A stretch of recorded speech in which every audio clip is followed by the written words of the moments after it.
Hi, I'm Eric Siegel with ericstrains.com, and today we're going to take a look at the 3-rail O-scale GE 44-tonner from MTH. So let's start things off with a little bit of history on the real 44-tonners. The GE 44-ton switcher was a 4-axle diesel-electric locomotive built by GE, of course, General Electric, between 1940 and 1956. They were intended to be used for industrial and light switching duties and were really meant to replace steam engines that were doing the same work. Now, it's on the subject of replacing steam engines where things get interesting.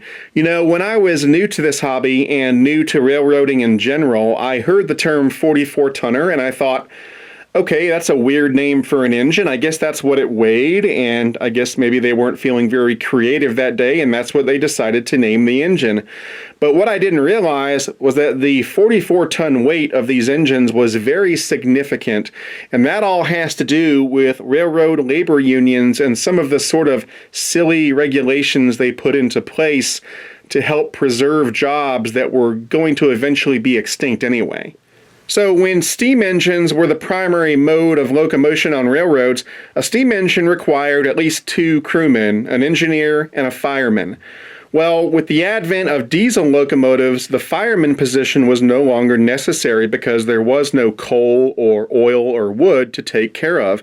So a diesel could be run with just one person, the engineer. Well, the railroad unions didn't like that, and so to sort of slow the advance of diesel engines and to help preserve the job of the firemen, they passed a regulation that said that any diesel engine with a weight of 45 tons or more had to have 2 crew members, thereby preserving the job of the fireman, even though there really wasn't anything for him to do inside the diesel. So to get around that regulation and to make diesels cost-effective and attractive to the railroads, what GE did is they built a 44-ton switcher, which was 1 ton shy of that 45-ton regulation. In doing so, these engines became much more cost-effective to operate than their steam counterparts, and diesel became that much more of a threat to steam. Now, steam would be around for quite a while longer, but these were sort of one of the first nails to go into that coffin for steam, so to speak. At any rate, the 44-ton switcher was moderately successful. GE manufactured 386 of them in total, and they were really well built, and as a testament to that, many of these are still around today, and lots of those are actually still in operating condition. Down the road from me is the Southeastern Railway Museum in Duluth, Georgia, and they actually have a 44-ton switcher that is still in operating condition. So this is an engine that has a cool spot in history, and what's even cooler is that these are still around today, and you can still see them in action. Alright, now that we've talked about the history of the 44-tonner, let's talk about MTH's rendition that we have here. Now, MTH has done 2 different runs of this model. The southern version that you see here is from the first run that they did. They offered these in their 2015 Volume 1 catalog, and then they started shipping in October of 2016. Now, from the first run, they did the southern version that you see here. They did Pennsy, they did Long Island, they did Western Maryland, Santa Fe, and New Haven. Then, in the 2017 Volume 1 catalog, they did another run. Now, those were slightly different. They're called Phase 1Cs. And of the Phase 1Cs, they did B&M, Milwaukee Road, New York, Ontario, and Western, Great Northern, B&O, UP, and Amtrak. And those started arriving in stores in July of this year, 2017. Let's go over some stats and facts on this model. The length of the engine is just a tad over 8 inches.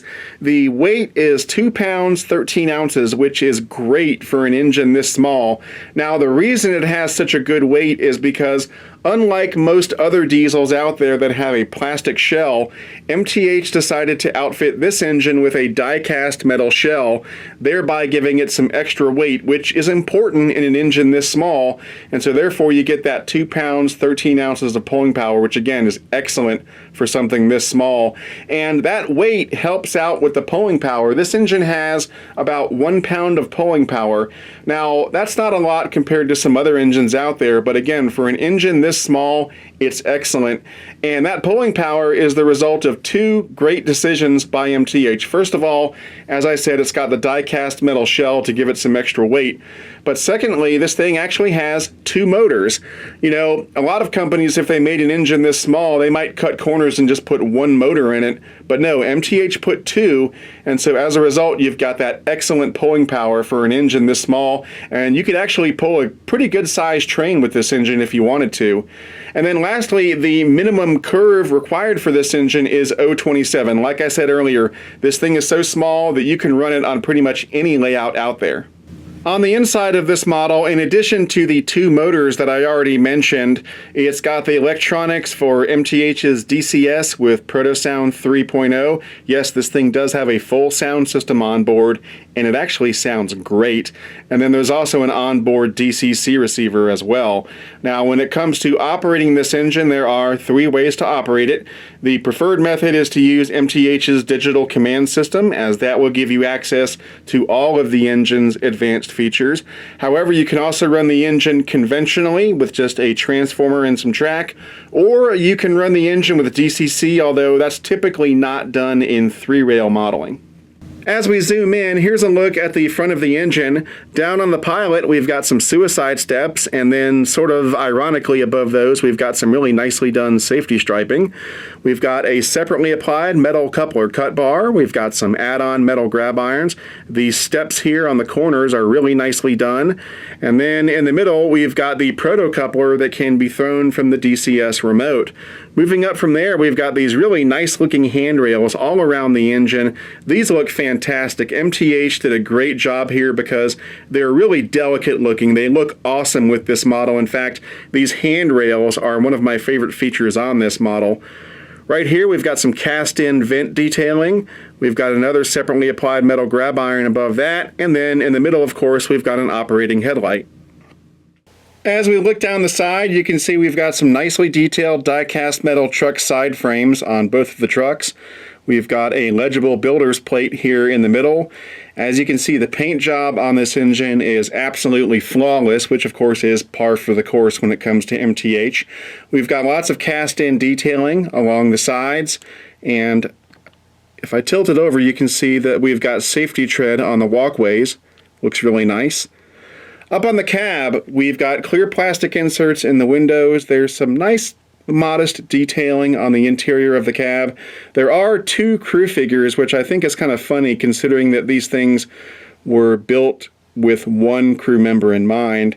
And then of course the interior of the cab is illuminated. Here's a quick look at the other end of the switcher, which is pretty much identical to the one we've already seen. Here's a view from the top. You can see on the roof we've got some nice cast-in detailing here and there. And then from this angle you can see the steps going up to one of the two cab doors. Now the doors don't open, but they do look nice nonetheless. And here's a look at the underside of the switcher. We've got two pickup rollers, one per truck. There are two traction tires on the inner axle of each truck, which does help increase the pulling power for the engine. We've got the speaker for the sound system right here, and again, the sounds on this engine are really good, especially considering how small this thing is. You'll hear those sounds in just a minute. Right here, we've got the master volume control. This switch toggles between two-rail operation and three-rail operation. Obviously, out of the box, it's set for three-rail operation because we're operating this on a three-rail layout. But if I wanted to convert this engine to two-rail operation, I would switch it into the two-rail mode. And then at the same time, I would probably want to switch this switch as well down here. You probably can't see it, but there's a switch right here that toggles between DCS operation and DCC. Alright, the last thing we're going to do before we start this thing up is BF-IMO, best feature in my opinion. Well, my favorite feature about this engine is the fact that it has a die-cast metal body. That is really important with an engine this small. It's already great that the engine has 2 flywheel motors, but those motors really wouldn't matter if it had an all-plastic shell because it would be so lightweight it really couldn't pull anything anyway. So by giving it a die-cast metal body, that gives it the necessary weight so that it does have good pulling power. That was really smart of MTH, so by far the best feature in my opinion is the die-cast metal body.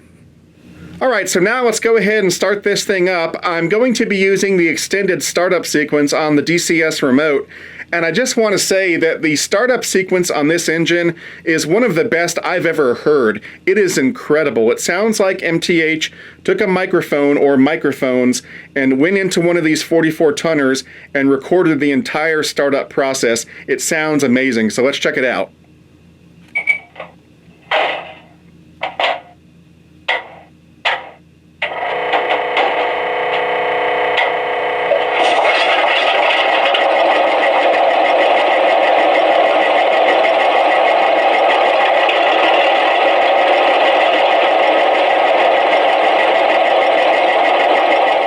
You see, wasn't that startup sequence awesome? I've seen a couple of these things start up, and I think MTH really nailed it. Now, of course, I'm not an expert, so I can't verify that, but it sounds like they got it right. I love it.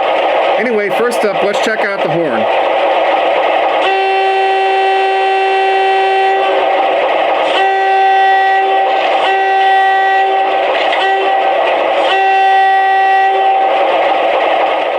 And here's the bell.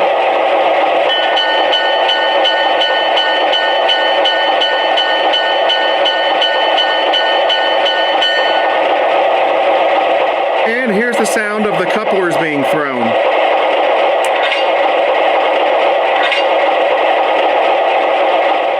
Ordinarily, if this was a Lionel engine, I would show you some of the crew talk sounds, but since this is an MTH engine, I will save those until I show you the passenger freight announcement sequence in a couple minutes once the train is underway, and then you'll be able to hear those crew talk sounds in the proper context.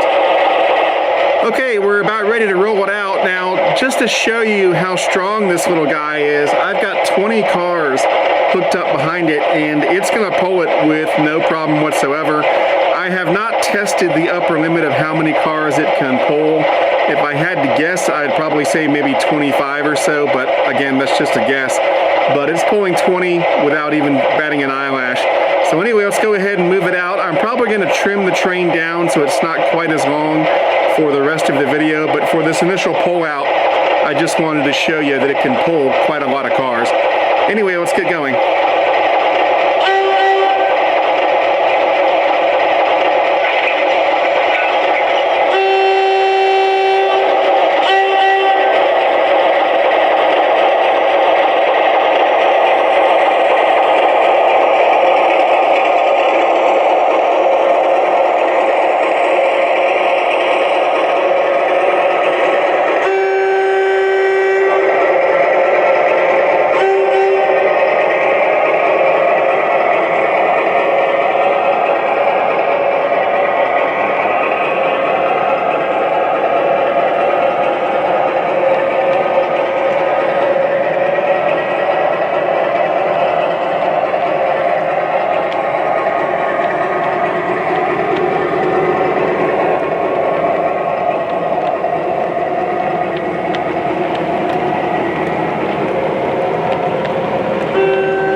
supercharger and the blockaders.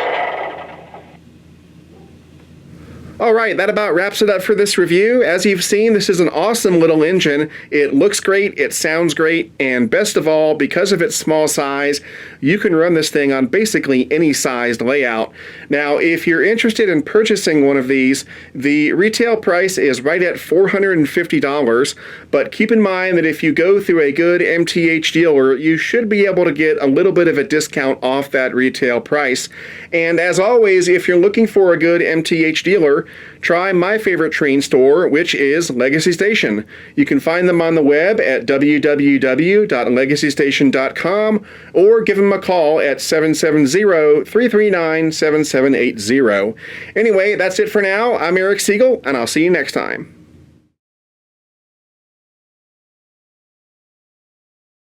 To discuss this model or any other O-Gauge trains and to meet other O-Gauge modelers, check out the O-Gauge Railroading Magazine online forum at ogrforum.ogaugerr.com.